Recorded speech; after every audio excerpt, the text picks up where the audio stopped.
আমরা আজকে আলোচনা করব গল ব্লাডারে স্টোন নিয়ে। কি কি লক্ষণ দেখে বুঝবো গল ব্লাডারে স্টোন হয়েছে এবং এর থেকে প্রতিকারী বা আমরা কিভাবে পাবো, কি কি ধরনের সাবধানতা অবলম্বন করলে গল ব্লাডারে স্টোন হওয়া থেকে আমরা বাঁচবো। আজ এই সমস্যা নিয়ে আমাদের জানাচ্ছেন বিশিষ্ট সার্জিক্যাল অনকোলজিস্ট ডাক্তার শুভেন্দু মাঝি।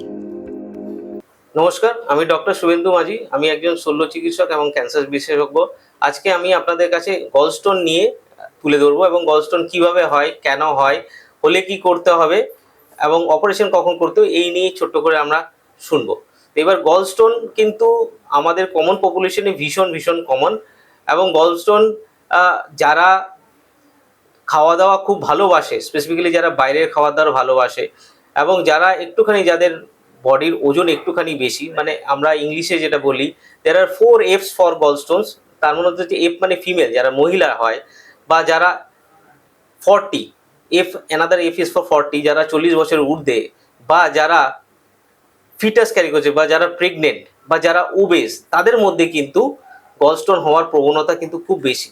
এবার গলস্টোন কেন হয়? গলস্টোন এই কারণেই হয়, কারণ যদি শরীরের মধ্যে কোলেস্ট্রলের কোনো মাত্রা বেড়ে যায়, সেটা পরবর্তীকালে প্রেসিপিটেট করে ইনফেকশনের ফোকাস হয়ে কিন্তু গলস্টোন হয়। আমরা দেখেছি যে গলস্টোন যে হয় সেটার বিভিন্ন রকম কারণ থাকে, তার মধ্যে আমি প্রথমেই বললাম যে একটা জাঙ্ক ফুড।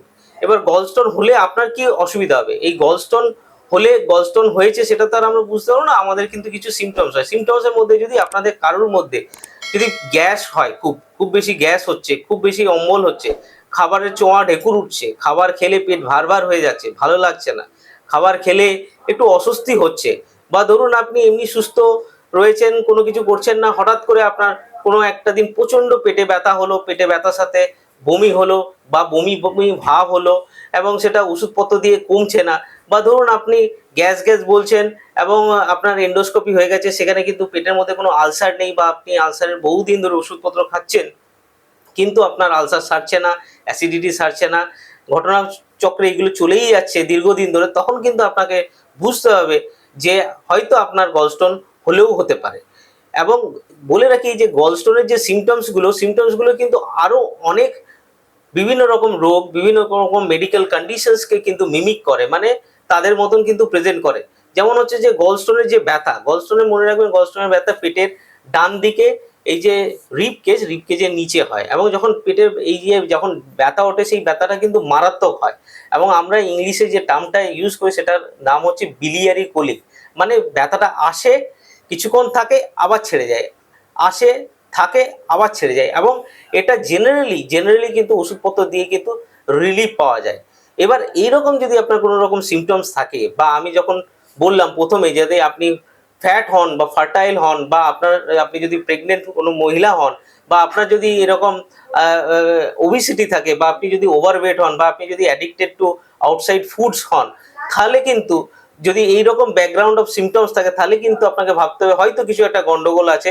এবং শুধুমাত্র অ্যান্টাসিড বা লোকাল ওষুধপত্র খেয়ে বা দোকান থেকে ওষুধপত্র খেয়ে কিন্তু আপনারা প্লিজ কাইন্ডলি থাকবেন না। আপনাদের যেটা দরকার সেই টাইমেই নিজেদের মধ্যে ডিসকাস না করে কোয়ালিফাইড যে কোনো একজন ডাক্তারের কাছে যাবেন, যে আপনার সেটা একজন কোয়ালিফাইড সার্জন হতে পারে, বা আপনার বাড়ির ফ্যামিলি ফিজিশিয়ান হতে পারে, এবং তিনি তখন আপনার জিনিসটাকে পেটে হাত দিয়ে এক্সামিনেশন করে কিছু ব্লাড টেস্ট দিয়ে আপনাকে পরীক্ষা নিরীক্ষা করে আপনার একটা ডায়াগনোসিস করবে। এবার গলস্টোন থেকে যখন ইনফেকশন হয় সেটাকে আমরা বলি কোলেসিস্টাইটিস। সেটা যখন হঠাৎ করে হয়, অ্যাকিউট স্টেজ হয়, মানে আপনি একদম ভালো ছিলেন, হঠাৎ করে পেটে ব্যথা হলো, সেটাকে বলে অ্যাকিউট কোলেসিস্টাইটিস। এবং অ্যাকিউট কোলেসিস্টাইটিস হলে পেট ব্যথা মারাত্মক হয়, মাঝে মধ্যে ওষুধ খেয়ে কমে যায়, কিন্তু ম্যাক্সিমাম ক্ষেত্রে হয়তো আপনার হসপিটালাইজেশন হয়। কখনো কখনো কি হয়, একবার অ্যাটাক হলো, ওষুধপত্র খেলাম, ব্যথাটা থেমে গেল, আবার 3-4 মাস 5 মাস পরে হলো। এই যে অ্যাকিউট থেকে যখন এটা প্রলংড হয়ে যায়, তখন এটাকে বলে ক্রনিক ক্যালকুলাস কোলেসিস্টাইটিস। এবং এই ক্রনিক ক্যালকুলাস কোলেসিস্টাইটিসে হয়তো ব্যথাটা একটু তীব্রতাটা কম, সিমটমসগুলো একটু কম। ডায়াবেটিক পেশেন্টদের কিন্তু অনেক সময় ক্রনিক ক্যালকুলাস কোলেসিস্টাইটিস হয়ে যায়, বা অনেক সময় আমরা হয়তো কোনো কারণে অপারেশন করাতে পারিনি, স্টোনটা থেকে গেছে, ওষুধ খেয়ে ঠিকঠাক থেকে গেছে, তখন কিন্তু যে পরবর্তীকালে যখন ওটা প্রেজেন্ট করে তখন ওটাকে আমরা বলি ক্রনিক ক্যালকুলাস কোলেসিস্টাইটিস। তো অ্যাকিউট কোলেসিস্টাইটিস বা ক্রনিক কোলেসিস্টাইটিস দুটোরই কিন্তু ইজি ওয়ে অফ ডায়াগনোসিস হচ্ছে একটা আলট্রাসোনোগ্রাফি। এখন আলট্রাসোনোগ্রাফি দেশের কোনায় কোনায়, স্টেটের কোনায় কোনায়, ডিস্ট্রিক্ট হাসপাতালে, বাড়ির সামনে, প্রাইভেট চেম্বারে, বিভিন্ন জায়গায় কিন্তু হচ্ছে। আলট্রাসোনোগ্রাফি করতে কিন্তু বিশাল কিছু খরচাও নাই, বিভিন্ন জায়গায় স্বল্প খরচে আপনার কিন্তু আলট্রাসোনোগ্রাফি হয়, সরকারি হাসপাতালেও আলট্রাসোনোগ্রাফি হয়, এবং আলট্রাসোনোগ্রাফির মাধ্যমে খুব ক্লিয়ারলি বোঝা যায় যে আপনার গলস বা আপনার পিত্তথলি বা গল ব্লাডার যেটাকে আমরা বলি, সেই পিত্তথলি বা গল ব্লাডারে কোনো পাথর আছে কিনা, এবং সেই পাথর থাকলে সেটা তার সাইজ কত, এবং সেটা একটা কি মাল্টিপল। এবার আমার পেটে গলস্টোন থাকতেই পারে, কিন্তু আমরা কখন অপারেশন করব? পেশেন্ট যদি সিমটমেটিক হয়, মানে আমি যখন আপনাকে বলছি যে আপনার গ্যাস হচ্ছে, অম্বল হচ্ছে, মানে আপনার ওই সিমটমসগুলো যদি ওই গলস্টোনের সাথে রিলেটেড হয়, তাহলেই আমরা অপারেশন করব, বা আপনার ওই পাথর থেকে যদি কোনো কমপ্লিকেশন হচ্ছে সেখানে আমরা করব। সিমটমেটিক গলস্টোন জেনারেলি আমরা অপারেশন করি না until and unless dire indications are present. তো হচ্ছে যদি আপনার সিমটমস হয় তাহলেই আমরা কিন্তু গলস্টোন সার্জারি করব, এবং গলস্টোন সার্জারি করার দ্য গোল্ডেন ওয়ে হচ্ছে ল্যাপ্রোস্কোপিক সার্জারি, মানে হচ্ছে ল্যাপ্রোস্কোপিক কোলেসিস্টেক্টমি। এটাই কিন্তু এখন চিরকাল ধরে, এখন বেশ কয়েকদিন ধরে এই ল্যাপ্রোস্কোপিক কোলেসিস্টেক্টমি হচ্ছে gold standard of gallstone surgery.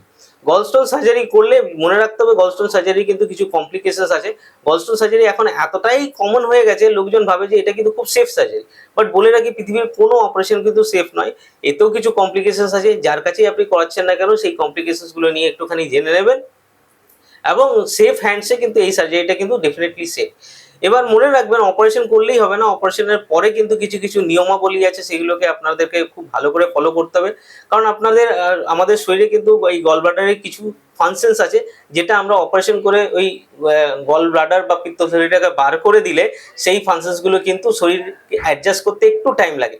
তাই অনেক সময় অপারেশনের পরে পরবর্তীকালে কিছুটা হলেও বডি অ্যাডজাস্ট করতে একটু টাইম লাগে, সেই টাইমটা কিন্তু আপনাকে ক্লোজলি মনিটর করতে হয়, এবং তার জন্য যিনি আপনার অপারেশন করেছেন বা যার কাছে আপনি অপারেশন করবেন তার কাছে কিন্তু নিয়মিত ফলো আপে থাকতে হবে for the next 2 to 3 months.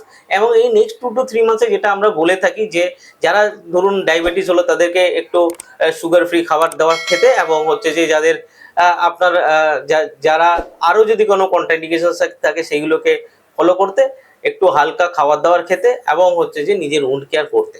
তাহলে আশা করি বন্ধুরা আপনারা হয়তো বুঝতেই পেরেছেন যে গলস্টোনের কি সিমটমস। তাহলে আপনার যদি এরকম কোনো সিমটমস থাকে, আর দেরি না করে আপনি আপনার ডাক্তারের কাছে যান। গলস্টোন কোন খাবার খেলে হয় না, মানে এটা বলা একটুখানি ডিফিকাল্ট ব্যাপার, বাট জেনারেলি আমাদেরকে কিন্তু একটা হেলদি লাইফস্টাইল লিড করতে হবে। মানে খুব বেশি বাইরের জাঙ্ক ফুড, খুব বেশি অ্যাডিকশনস, স্পেসিফিক্যালি যদি কেউ স্মোকিংটা অ্যাভয়েড করতে পারে, কেউ অ্যালকোহলটা অ্যাভয়েড করতে পারে, সাথে চর্বি জাতীয় খাবার যদি একটু কম খাওয়া যায়, বাইরের ফাস্ট ফুড যদি আপনি ধরুন দিনে 2 বার করে করে খাচ্ছেন, সপ্তাহে 7 দিন, সেটাকে কমিয়ে এনে যদি একটুখানি কম করা যায়, বা একটুখানি যদি নিজেদের লাইফস্টাইলটাকে একটু পরিবর্তন করা যায়, একটুখানি যদি চলাফেরা করা যায়, সকালবেলায় এক্সারসাইজ করা যায়, জগিং করা যায়, যোগা করা যায়, মানে ওভারঅল জেনারেল ওয়েলবিংটা যদি ঠিকঠাক করে কন্ট্রোল করা যায়, তাহলেই কিন্তু গলস্টোন হওয়ার প্রবণতাটা হয়তো কমতে পারে। এবং আরেকটা উপায় হচ্ছে, হয়তো গলস্টোন প্রিভেন্ট করার আমাদের কাছে কিন্তু এখনো কোনো সাইন্টিফিক এভিডেন্স নেই যে অমুক জিনিসটা খেলে আমার গলস্টোনটা হবে না, বা অমুকটা করলে হয়তো গলস্টোনটা হবে না। বাট আমরা যেটা বলতে পারি আর্লি ডিটেকশন, কারণ গলস্টোন যদি অনেকদিন থাকে শরীরের মধ্যে কমপ্লিকেশন অনেক বেড়ে যায়, সেটা আর্লি ডিটেকশনের জন্য আপনাকে একটু অ্যাওয়্যার হতে হবে, এরকম টক শুনতে হবে, এবং টক শুনলেই হবে না, সেটা কিন্তু বাস্তবায়নে বা রিয়েল লাইফে কিন্তু সেটাকে ফলো করতে হবে। মানে কোনো সিমটমস হলে বসে থাকলে চলবে না, ডাক্তারের কাছে যেতে হবে, যাতে করে আপনার কমপ্লিকেশন হওয়ার আগে রোগটা ধরা পড়ে। তাহলে আপনাদেরকে কিন্তু একটা হেলদি লাইফস্টাইল থাকতে হবে, তার মধ্যে গিয়েই কিন্তু আপনি এরকম গলস্টোন রিলেটেড ডিজিজ থেকে একটু হলেও রিলিফ পেতে পারেন। Thank you.